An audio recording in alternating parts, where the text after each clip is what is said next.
அக்கினிமயமான நாவுகளை பற்றிய தியானம். நாள் 40. தலைப்பு அற்புத ஊழியர். யோவான் 16 அதிகாரம் 7 நான் உங்களுக்கு உண்மையை சொல்லுகிறேன். நான் போகிறது உங்களுக்கு பிரயோஜனமாயிருக்கும். நான் போகாதிருந்தால் தேற்றரவாளன் உங்களிடத்தில் வரார். நான் போவேனேயாகில் அவரை உங்களிடத்திற்கு அனுப்புவேன் என்று சொல்லப்பட்டிருக்கிறது. கிறிஸ்துவில் மெய்யான திராட்சை செடி. நம் ஆன்மாவுக்கும் உடலுக்கும் தேவையான அனைத்து உயிரும் உள்ளன. ஆனால் திராட்சை கொடியுடன் இணைவதைத் தவிர இந்த வாழ்க்கையை நாம் எப்படி உடைமையாக்கி அனுபவிப்பது? அது அவரை தவிர இல்லை. ஆனால் அவரில் நீங்கள் முழுமையானவர்கள் என்று கொலோசியரில் சொல்லப்பட்டது போல உள்ளது. திராட்சை கொடியின் வாழ்க்கையை நாம் உடைமையாக்குவதற்கும் அனுபவிப்பதற்கும் ஒன்று சேருதல் இல்லாமல் மாற்றீடு போதாது. உங்களுக்கு ஒரு அற்புத அதிசயம் தேவைப்பட்டால் அற்புத ஊழியருடன் இணைந்திருங்கள். திராட்சை கொடியுடனான நமது பரிபூரண ஐக்கியத்தின் மூலம் கொடியின் வாழ்க்கையை அனுபவிக்கிறோம். ஆவியானவரால் வழிநடத்தப்படுவதை மறுத்து குணமடைய கேட்பது ஒரு தச்சனை வீட்டிற்குள் அனுமதிக்க மறுத்து வீட்டை பழுது பார்க்கும்படி கேட்பது போன்றது. மத்தேயு 14:36 சொல்லப்பட்டிருக்கிறது, அவரை தொட்ட யாவரும் சொஸ்தமானார்கள். நீங்கள் அவரை முன்பதிவு செய்து தொட முடியாது. ஆகையால் கூட்டத்தை விலக்கி அவரை தொட்ட பெண்ணைப் போல நீங்கள் முழங்கையை உங்கள் வழியிலிருந்து மேலும் சுயநலத்துக்கு அப்பால் விலக்க வேண்டும். கீழ்ப்படியாமை, ஒப்புக்கொள்ளப்படாத பாவங்கள், மந்தமான தன்மை, பொது கருத்து, மனிதர்களின் மரபுகள், தெய்வீக குணப்படுத்தலுக்கு எதிராக எழுதப்பட்ட கட்டுரைகள் என்று அநேக காரியங்களிலிருந்து உங்களை விலக்க வேண்டும். உண்மையில் நீங்கள் அடிக்கடி சந்தேகங்களுக்கு அப்பாற்பட்ட நற்செய்தியின் இந்த பகுதியில் அறிவொளி பெறாத உங்கள் சொந்த போதகர், இரட்டை எண்ணம், அறிகுறிகள், உணர்வுகள் மற்றும் உண்மையற்ற சர்ப்பம் என்று அநேக காரியங்களை விட்டு விலக வேண்டும்.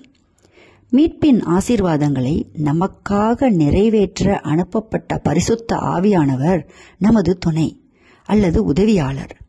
மேலும் நமது தேவைகளுக்காக நாம் அவரை தொடக்கூடிய இடத்திலிருந்த இந்த தடைகள் அனைத்தையும் கடந்து செல்ல அவர் நமக்கு உதவ தயாராக இருக்கிறார்.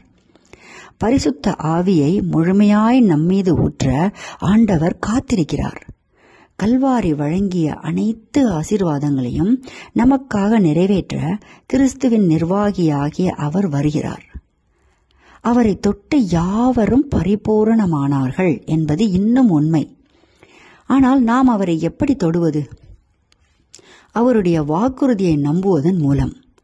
இது அவர் வாக்குறுதி அளித்த எதற்கும் கிறிஸ்துவை தொடுவதற்கான தவறில்லாத வழி. கேட்பதன் மூலமும் நாம் ஜெபிக்கும் போது அவர் நம்முடைய ஜெபங்களை கேட்கிறார் என்று நம்புவதன் மூலமும் அவரை தொடுகிறோம். அந்த பெண் அவரை தொட்டபோது அவளுடைய விசுவாசமே அவளை முழுமைப்படுத்தியது என்று லூக்கா 8:48 நாம் பார்க்கிறோம். வெறும் உடல் ரீதியான தொடுதல் அல்ல. ஏனெனில் யோவான் 6:63 சொல்லப்பட்டபடி மாம்சமானது ஒன்றுக்கும் உதவாது. ஆனால் 2 கொரிந்தியர் 3:6 சொல்லப்பட்டபடி ஆவியோ உயிர்ப்பிக்கிறது. மில்லியன் கணக்கான பாவிகள் புதிய பிறப்பின் இன்னும் பெரிய அதிசயத்திற்காக அவரை தொட்டனர். நோய்வாய்ப்பட்டவர்கள் கிறிஸ்துவை தொட்டு அவர் பூமியில் நடந்தபோது குணமடைந்தது போல இப்போது அவரை தொடுவது உண்மையில் அனைவருக்கும் பாக்கியம். மேலும் இப்போது தொடுதல் நம்மை கிறிஸ்துவுடன் ஒரு நெருங்கிய ஐக்கியத்தில் ஒன்றிணைக்கிறது.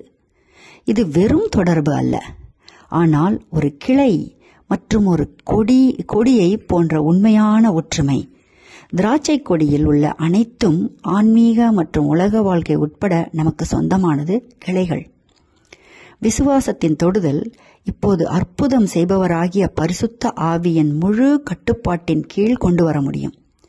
கிறிஸ்துவின் பூமிக்குரிய ஊழியத்தின் போது அதை செய்ய முடியவில்லை. ஏனென்றால் யோவான் 7:39 சொல்லப்பட்டபடி பரிசுத்த ஆவி அப்பொழுது அருளப்படவில்லை. இயேசு மகிமைப்பட்டதிலிருந்து ஒரு இரட்சகரும் குணப்படுத்துவரும் குறைவானவரும் அல்ல. அவர் பெரியவர். இப்போது அவரை தொடும் பாக்கியம் அவர் இங்கு நேரில் இருந்ததை விட அதிகமாக உள்ளது. ஏனென்றால் இப்போது தொடுவதன் மூலம் அதிகம் பெற முடியும். பிதாவின் வலதுகரத்தில் இருந்து அவர் இன்னும் அதிகம் கொடுக்க முடியும்.